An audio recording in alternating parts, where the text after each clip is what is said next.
శివాయ గురువే నమః. ఈరోజు గౌరవ ముఖ్యమంత్రి వర్యులకు సీఎం కృషిలో మన శ్రీ వైద్యనాథ స్వామి వారి భవ్యమందిర నిర్మాణానికై కాకతీయుల భక్తి ప్రసిద్ధానికి ప్రతీకగా భవ్యమందిర నిర్మించాలని వినతి పత్రం ఇవ్వడం జరిగింది. మీ అందరికీ తెలుసు, రాష్ట్రంలో వర్షాభావ పరిస్థితులు నెలకొన్న వేళ స్వామివారి లీలలను ప్రపంచానికి తెలియజేస్తాను తండ్రి, వర్షాలు తండ్రి అని వేడుకోగానే పత్రికా సమావేశం హన్మకొండలో ముగియగానే వర్షాలు పడడం, అప్పటి నుంచి ఈ రోజు వరకు ఇప్పటి వరకు మనం వర్షం కురుస్తున్నాం.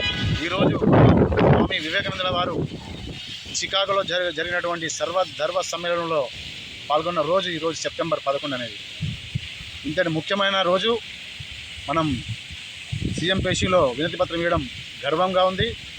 ఇన్ని విషయాలు స్వామివారి మహిమలను గ్రహించి త్వరలోనే మన భవ్యమందిర నిర్మాణానికి గౌరవనీయులు ముఖ్యమంత్రి గారు శ్రీకారం చుడతారని, స్వామివారి దర్శనానికి అతి తొందరలో వస్తారని ఆశిస్తున్నాను.